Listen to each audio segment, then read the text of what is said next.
Hello friend, welcome to SSC campus. दोस्तों, आज का हमारा टॉपिक है क्यूब रूट। इसमें क्यूब रूट को बहुत ही आसान तरीके से मैंने समझाया है, जिसको आप 3 सेकंड के अंदर में सॉल्व कर सकते हैं। तो चलिए हम ट्रिक को समझते हैं। यहाँ पर क्यूब रूट को फाइंड आउट करने के लिए 1 से लेके 9 तक का जो हमारा डिजिट होता है, इसका अगर हम क्यूब करते हैं, उसका यूनिट डिजिट जो आता है उसको हमको याद करने की ज़रूरत पड़ेगी। जैसे कि हम अगर यहाँ पे देखें, हमारा 1 का अगर हम क्यूब करें तो क्या आता है, 1 आता है। उसी तरीके से अगर हम 2 का क्यूब करें तो 8 आता है। तो हमारा यूनिट डिजिट भी हमारा 8 ही होगा, ठीक है ना। उसी तरीके से अगर हम 3 का क्यूब करते हैं तो कितना आता है, 27 आता है। जो हमारा 7 यूनिट डिजिट होता है, हमने यहाँ पे कोड किया, एज अ कोड यहाँ पे हमने नोट कर लिया। उसी तरीके से 4 का अगर हम करते हैं तो 64 आता है। 64 का हमने यहाँ पे क्या किया, unit digit, as a unit digit यहाँ पे लिख दिया। उसी तरीके से अगर हम 7 का करते हैं तो 7 का कितना आता है, 343। यूनिट डिजिट क्या हो गया, 3 हो गया। उसी तरीके से हमने टोटल यहाँ पे कर रखा है। तो आप याद क्या करना है कि 2 का यूनिट जो हमारा कोड होता है वो 8 होता है, 3 का क्या होता है, 7 होता है, और फिर 7 का 3 होता है और 8 का 2 होता है। बाकी सारे डिजिट्स जो होते हैं सेम होते हैं। जैसे कि बात करें अगर हम 4 का 4 होता है, 5 का 5 होता है, 6 का 6 होता है और 9 का 9 होता है। तो इसको याद करने की ज़रूरत बिल्कुल भी नहीं है। तो चलिए हम देखते हैं, अब क्वेश्चंस एग्जांपल्स लेते हैं और उसको समझते हैं।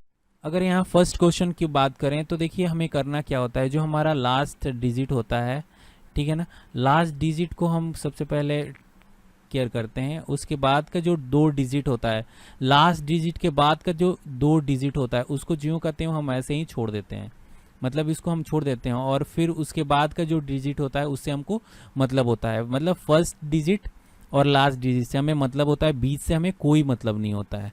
क्लियर है। तो देखिए, जैसे कि हम जानते हैं कि 7 का क्यूब कितना होता है, 7 का क्यूब होता है 343।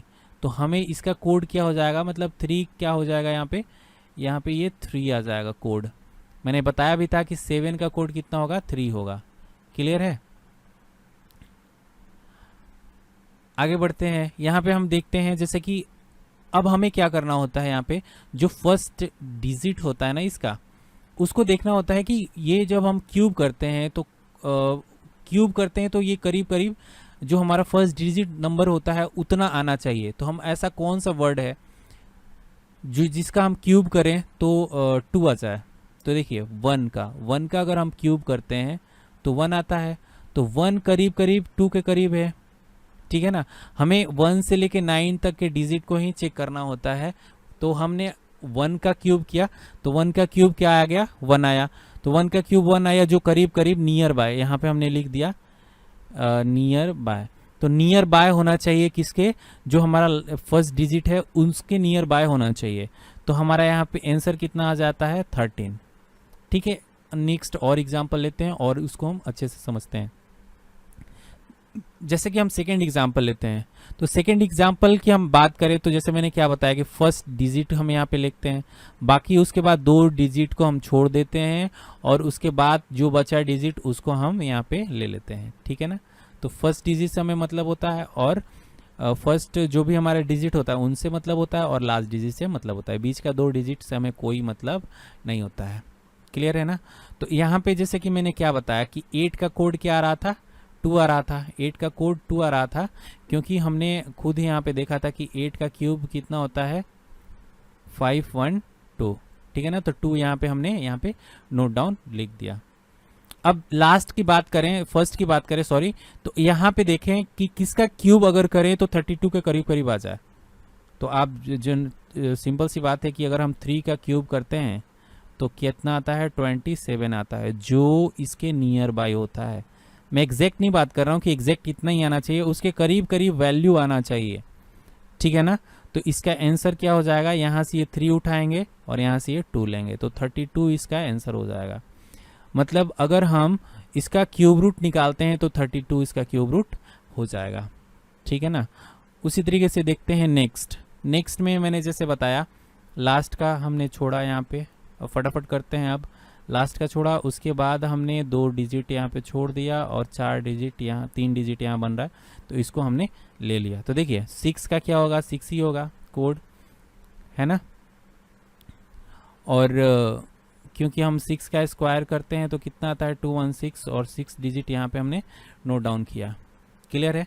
अब यहाँ पे बात करते हैं तो किसका क्यूब इतना ये आता है, तो थोड़ा सा आपको इस पे वर्कआउट करना पड़ेगा, और 1 से लेके और 9 तक का क्यूब रूट आप याद ही कर लीजिए एग्जैक्ट, ठीक है ना। तो देखिए 7 का अगर हम क्यूब करते हैं तो कितना आता है 4343, ठीक है ना, जो करीब करीब इसके नियर बाय है। अगर हम 8 का कर देते हैं तो फिर तो बहुत आगे चला जाता है, 512 आ जाएगा, जो इससे ज़्यादा ही है, मतलब काफ़ी ज़्यादा है। तो हम करीब करीब यहाँ पे लेते हैं जो इसके करीब में है, मतलब इस वैल्यू से ज़्यादा होना चाहिए वैल्यू। क्लियर है ना। तो यहाँ पे क्या हो जाएगा, यहाँ ये 7 और ये हो जाएगा 6, तो यहाँ पे 7 और 6, तो यहाँ आंसर राइट आंसर क्या हो जाएगा 76। तो 76 का अगर हम क्यूब करते हैं तो ये हमारा वैल्यू इतना निकल जाएगा। अगर इसका क्यूब रूट करते हैं तो ये हमारा वैल्यू हो जाएगा। तो चलिए नेक्स्ट एग्जांपल को देखते हैं। यहाँ पे अगर नेक्स्ट एग्जांपल की बात करूँ तो ये यहाँ पे अगर ये 9 है तो इसका डिजिट जब हमने लिया था तो 9 हो जाएगा। हमने क्या बताया था, इसके बाद का 2 डिजिट को हमने छोड़ते हैं, हमने छोड़ दिया। और लास्ट की अगर मैं बात करूँ तो यहाँ पे आप देख पा रहे होंगे लास्ट डिजिट में क्या है 59 है। अगर 59 की मैं बात करूँ तो ये किसका क्यूब हो सकता है, तो देखिए यहाँ 2 केस हो सकते हैं, या ये 3 का अगर मैं क्यूब करूँ तो 27 आ जाएगा, लेकिन अगर 4 का क्यूब करूँ तो ये कितना आ जाएगा 64 आ जाएगा। अगर मैं 64 की बात करूँ तो ये इससे छोटा हो जाएगा, जो कि यहाँ पॉसिबल नहीं है। तो यहाँ हम क्या लेंगे 3 ही लेंगे, मतलब 3 का ही क्यूब होगा, तो इसका आंसर हो जाएगा 39, ठीक है ना। नेक्स्ट एग्जांपल अगर हम देखें तो देखिए यहाँ तो ये 5 हो जाएगा, ठीक है ना। बाकी हमने 2 अगर डिजिट को छोड़ दिया यहाँ पे, तो बाकी यहाँ से 4 डिजिट जो इसका 15 का क्यूब होता है, ये हमारा 15 का क्यूब करीब करीब वहाँ तक आ जाता है, ठीक है ना। तो ये आंसर कितना हो जाएगा 155, इसका राइट आंसर हो जाएगा। 155 का अगर क्यूब करते हैं तो इतना हमारा आंसर आ जाता है, ठीक है। देखिए 6 नंबर जो है ये आपके लिए है, आप इसको खुद से ट्राई कर लें एक बार, और जितना भी आंसर आता है उसको कमेंट में ज़रूर से ज़रूर हमें बताइए। तो वीडियो आपको कैसा लगा कमेंट बॉक्स में ज़रूर लिखिए और हमको बताइए। वीडियो देखने के लिए आपको थैंक यू।